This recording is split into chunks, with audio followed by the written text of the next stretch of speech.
각본 없는 드라마. 때론 짜릿하게, 때론 통쾌하게. 선수들은 한판의 승부로 승리의 기쁨을 전합니다. 진짜 너무 짜릿했죠. 제가 금메달 따는 것 마냥. 태릉 선수촌에서 얼마나 이제 힘들게 막 했을까. 승리의 감동 뒤에는 과학이 숨어 있습니다. 선수들의 땀방울에 과학을 더하면 승리는 더욱 가까워집니다. 일상과 과학을 넘나드는 유쾌한 토크 뉴턴의 사과나무.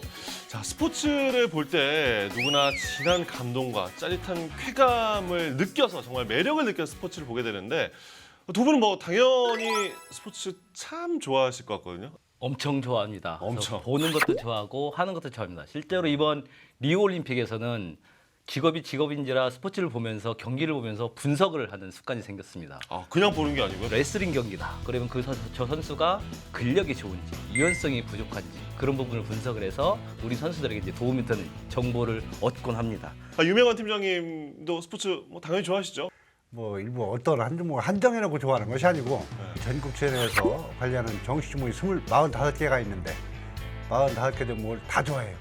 올림픽 때에도 뭐 어떤 기술이 도입돼 있고 정말 이제는 스포츠 과학의 또 한편에서 또 그 경연장이 아닐까 싶을 정도더라고요. 네, 맞습니다. 이번 리우올림픽 같은 경우에도 정말 보이지 않는 경연이었죠. 스포츠 과학이라는 부분이. 그래서 우리나라 선수들을 예를 들면은 우리 개회식이나 폐회식 때 입었던 단체복이 저희가 이제 방충 소재로 만들어서 이슈가 됐었고요. 아, 그냥 입장할 때 입었던 네네, 그 맞습니다. 단복이요? 브라질이 뭐 다들 아시겠지만 모기나 아, 지카 바이러스. 지카바이러스 이런 게 있었죠.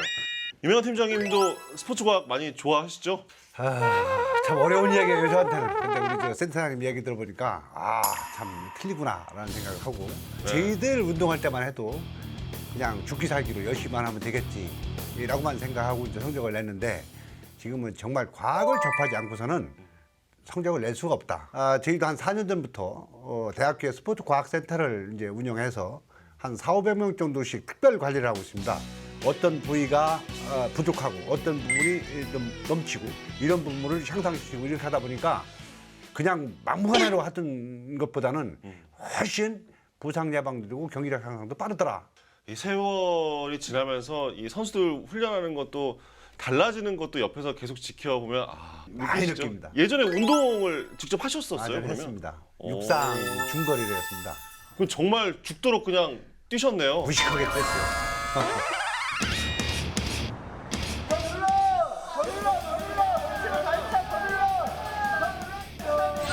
선수들의 몸도 과학적으로 푼다.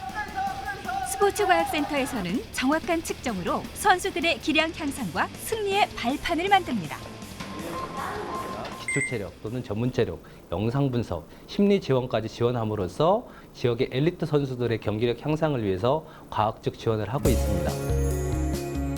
무작정 뛰는 게 아닌 과학적 분석이 뒷받침된 맞춤형 훈련을 지원합니다. 상지 근력과 허벅지 뒤쪽 근력이 약하다는 걸 알고 부족한 점이 명확해졌으니까 훈련할 때 보강을 하면서 하면 더 수월해질 것 같습니다. 스포츠와 과학의 만남. 이제 승리가 더욱 가까워집니다. 스포츠가 과학을 만나면 이 미세한 차이 속에서 뭐 올림픽이라든가 뭐 전국체전에서도 그렇고 메달의 색깔마저도 바꿀 수 있지 않을까. 메달을 따게는 못 만들지만은 메달의 색깔을 바꿀 수 있는 힘이 스포츠 과학이다라고 저희들이 이야기를 하고 있습니다. 상위에 있는 선수들은 경기력 차이가 거의 나지 않는다라는 것이죠. 우리나라 양궁 선수들이 8연패를 했던 부분들이 그런 어떤 장비, 컨디셔닝 센터라는 부분도 있었겠지만은 많이들 알고 계시죠. 야구장에 가서 훈련을 했던 모습. 맞아요. 그런 뉴스 모습이요. 나왔잖아요. 고척돔에서 하는 예, 거. 폭우가 내리는 데서 훈련을 했던 모습. 그러면 어떤 훈련 프로그램이라든가 우리 선수들이 이제 시차 12시간 이상의 비행을 하고 나서 가게 되면은 스트레스를 가장 많이 받는 때가 언제일 것 같습니까? 며칠째. 한 3, 4일 지났을 때 자, 그런 것들도 이틀째가 가장 스트레스가 심하다. 이틀째가 가장 심해요. 자, 그러면 스트레스가 심할 때는 훈련을 세게 해야 될까요? 약하게 해야 될까요? 죽도록 해가지고 그냥 잠이 오게 하는 거죠. 자, 너 스트레스가 많을 때 훈련을 강하게 하면은 선수가 역효과가 납니다. 그럼 그 스트레스를 타액을 가지고 분석을 합니다. 이 침으로요? 예. 간단하게 분석하는 방법이 있고 그것도 이제 과학적인 방법이 될 수가 있겠죠. 야, 이번 세계 올림픽 대회 나갔던 선수들도 과학적으로 엄청 했구나. 우리가 준비를 많이 했구나라는 그런 생각이 들었고, 대신 이제 제가 굉장히 우려하는 것은 전국체육대회가 아산에서 개최되거든요. 금년에 97년. 올림픽하고 이게 25일 정도 되는데 저희 충남이 이번 목표를 2위로 잡았습니다. 종합 2위로. 근데 이 선수들이 다 와서 오히려 메달 못한 선수가 전국시내에서 더 최선을 다해서 하지 않을까. 역시 또 와서 죽도록 한다. 그렇습니다. 네. 스포츠 과학을 우리가 그래도 이 시간을 통해서 어느 정도 또 더 알아야 되잖아요. 처음 시작이랄까요? 1차 대전 이전부터 이제 경기력에 대한 부분에 적용을 했었고 본격적으로는 1960년대 독일에서 많이 진행을 했다라고 합니다. 자, 우리나라도 뭐 오래되진 않았습니다. 1980년도 초반에 우리가 86 아시안 게임과 올림픽을 준비를 해서 태릉 선수촌 내 스포츠과학연구소, 현재는 한국 스포츠 개발원인데요. 그 시초가 돼서 이제 스포츠 과학을 우리 선수들에게 이제 경기력 향상을 위해서 시초가 되었습니다. 그러니까 전 세계적으로 봤을 때 우리나라의 스포츠 과학의 수준이랄까요? 엘리트 선수 같은 경우에는 중점 종목이 있습니다. 13개 중점 종목인데 그 종목에 대해서는 우리나라 스포츠 과학 수준이 굉장히 세계적인 수준입니다. 펜싱 경기라든가 하키 선수의 GPS 시스템을 달고 경기력 분석을 하고 이 선수가 어느 정도 피곤한지 그래서 선수의 어떤 교체 시간까지 알아가면서 전술을 짜고 있는 정도니까요. 양학선 선수나 장미란 선수가 어떤 초고속 카메라를 이용해서 그들의 동작 분석까지 하는 장민환 선수도 초고속 카메라 필요한가요? 네. 그렇게 큰데 동작이? 역도를 마시는 것처럼 힘으로 드는 게 절대로 아닙니다. 역도는 스프링이라고 저희가 표현을 하거든요. 혹시 역도 신발을 보신 적이 있습니까? 역도 신발. 역도 신발 신나요? 역도 신발이 보게 되면 몰랐네. 딱딱한 나무로 되어 있습니다. 밑창. 나무로 돼 있다고요? 신발이요? 예, 역도는 스포츠 과학적인 용어로 작용 반장유라고 합니다. 누르는 힘에 의해서 반동을 이용해서 일어나게 되는 거죠. 그래서 쿠션이 있으면은 그 힘이 발생을 하지 않기 때문에 기록 경기가 결과가 사실 좀 안 좋았잖아요. 특히 이제 육상 쪽 일본이 잘하는 거 보면서 수영도 일본이 잘하잖아요.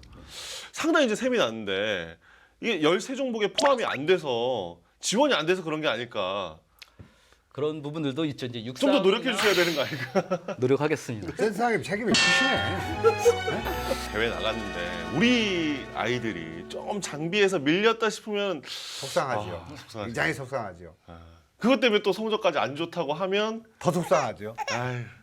전국체전을 이제 코앞에 두고 있습니다. 이제 아산을 비롯해서 15개 이제 충남 시군에서 열리게 되는데 상당한 명승부를 또 기대해 봐도 되겠죠? 우리 충남에서 개최되는 경기는 역대 어느 대회보다도 많은 선수들이 아마 가장 많은 선수들이 참가할 걸로 예상을 합니다. 특히 올림픽에서 메달 땄던 종목은 가보시지 말고 올림픽에서 메달 못 딴 종목에 대거 우리가 좀 이렇게 그래야 선수들이 죽도록 한다는. 그렇습니다. 네. 자, 다음 시간에는 스포츠과학 2부 더 빨리, 더 높이, 더 멀리 승리의 비밀 병기로 여러분 찾아뵙도록 하겠습니다. 자, 밥 먹고 딱 10분 함께 하시면 여러분의 일상이 더욱 즐거워집니다. 뉴턴의 사과나무.